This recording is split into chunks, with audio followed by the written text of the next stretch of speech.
Assalamualaikum warahmatullahi wabarakatuh. Kembali lagi kawan di Legenda Catur Dunia. Sekarang ke Title Tuesday atau Title Cup tadi pagi kawan, edisi 4 September 2024. Sesi awal dimenangkan oleh Alexis Sarana bersama Ian Nepomniachtchi dengan 10 poin hasil dari 10 kali kemenangan, 1 kali kalah, sedangkan Magnus Carlsen menempati posisi keempat. Mengalami 2 kali kekalahan kawan. Magnus kalah oleh Alexis Sarana pada game ke-7, kemudian kalah oleh Anton Guiharo pada game ke-8. Di sini agak sedikit aneh kawan, mungkin kawan-kawan yang lebih tahu ketimbang admin. Walaupun mempunyai poin yang sama, Alexis Sarana sepertinya menang tiebreaks. Cuma yang aneh di sini kawan. Nah, di game ke-10 Alexis Sarana ini kalah oleh Ian Nepomniachtchi. Secara head to head harusnya Ian Nepomniachtchi menang tiebreaks, tapi aturannya admin juga tidak terlalu paham kawan. Kenapa di sini secara head to head harusnya Ian Nepomniachtchi menempati posisi pertama, tapi kalah oleh Alexis Sarana. Oke kawan, untuk sesi keduanya dimenangkan oleh Daniil Bogdan, diikuti Mathias Blubom kawan. Sedangkan Magnus Carlsen di sesi kedua ini posisinya tidak terlalu bagus kawan, menempati posisi ke-14. Sama seperti pada sesi awal kawan, Magnus Carlsen mengalami 2 kali kekalahan. Kalah oleh FIDE Master pada game pembuka game pertama, kemudian kalah di game terakhir oleh Daniil Bogdan. Kita tidak akan ulas game kekalahan Magnus kawan, saya dahulukan permainan Magnus Carlsen pada game keempat menghadapi seorang FIDE Master. Kenapa saya pilih game ini? Karena temanya bagus bagi kawan-kawan ingin melihat permainan Magnus Carlsen menghajar French defense. Nah, game inilah yang akan saya tunjukkan pada kalian. Ide Magnus Carlsen menghajar permainan French defense. Bisa jadi bahan referensi kalian saat kalian melatih permainan French defense. Dan baru nanti agak siang sedikit, kita akan coba lihat permainan kekalahan Magnus. Terlebih dahulu di sini Magnus bermain dengan pion E4. Pion E6 French defense, pion D4, pion D5, dan kuda C3. Lanjut Magnus untuk menantang permainan Winawer. Tapi tidak Winawer kawan, tapi kuda F6 variasi Stenit. Pion E5, kuda F mundur ke D7 di sini. Dan biasanya putih akan menyusul langsung bermain dengan pion F4. Hitam akan mengcounter seperti biasa dengan pion C5, kuda F3, kemudian kuda C6 diikuti dengan pengembangan gajah gelap ke peta E3. Nah, hitam bisa bermain dengan pion A6. Kemudian setelah itu ataupun juga membuka permainan dengan langkah pion C pukul pion D4, terserah kalian. Paling banyak sih dengan pion A6 kawan. Kemudian menteri naik ke peta D2 dan hitam melanjutkan dengan pion B5-nya. Nah, sekarang putih yang harus mendahului pertukaran pion D pukul pion C5. Jangan sampai hitam mencoba mendesak posisi putih di sisi menteri dengan pion-pion. Jadi, langsung baku hantam saja pion D pukul pion C5. Gajah ambil balik. Pertukaran gajah di peta C5. Ambil balik oleh kuda. Menteri F2 kawan. Opsinya untuk menekan kuda juga segera keluar juga nanti kawan ke sisi raja. Nah, biasanya menteri hitam akan coba backup kuda. Oke, kembali lagi ke langkah aslinya kawan. Nah, di sini Magnus Carlsen tidak bermain dengan pion F4, memilih opsi kedua dengan langkah kuda C ke E2. Seperti biasa, hitam dengan pion C5-nya. Inilah maksud Magnus Carlsen agar bisa perkuat pion pusatnya dengan pion C, pion C3.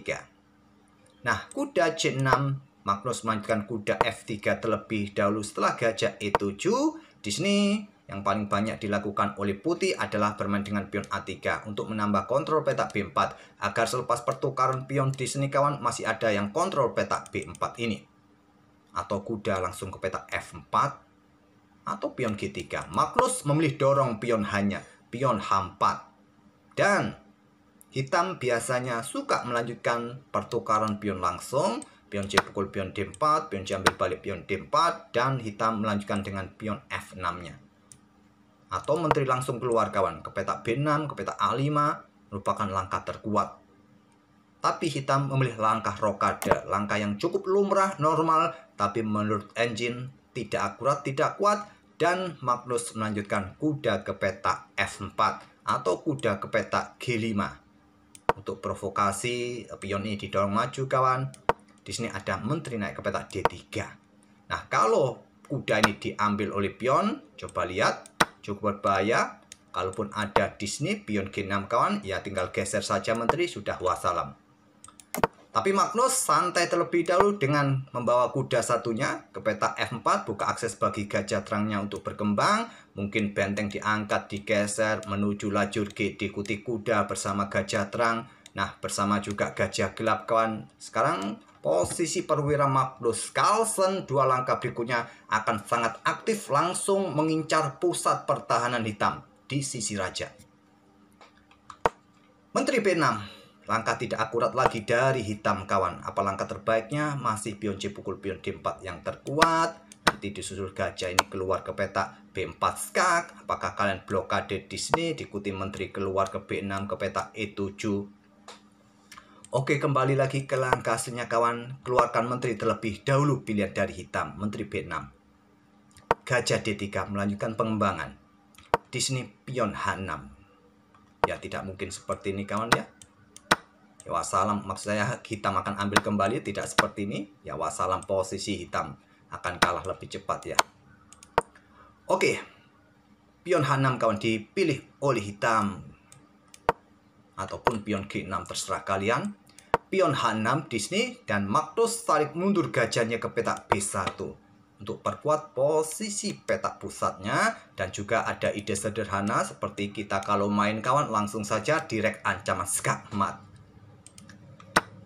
Pion C pukul pion D4, pion C ambil balik pion D4, gajah B4 skak, dan Magnus tidak blokade dengan gajah D2. Geser raja ke F1, sudah tidak berniat lagi rokade kawan. Karena bentengnya beberapa langkah berikutnya akan cukup aktif untuk mendukung perwira-perwira. Gajah-gajah, kuda-kuda sudah mendekati area pertahanan hitam. Tinggal angkat benteng kawan, digeser ke lajur G atau dorong pion lagi di lajur G ini. Dan lajur-lajur serangan akan terbuka nanti. Sedangkan posisi perwira hitam kawan masih kurang aktif di sisi menteri, jauh dari ancaman pada raja putih kawan. Lanjut dengan benteng E8. Stockfish menyukai korban kuda. Terserah kalian ambil balik dengan menteri kawan. Nanti hitam akan melanjutkan untuk ambil pion putih di pusat. Saran dari Stockfish, korban kuda mendapatkan 2 pion. Tapi di sini memilih dengan langkah benteng E8. Magnus dorong sekarang pion G4-nya. Atau juga dengan benteng H3 ini juga kuat sekali bagi putih.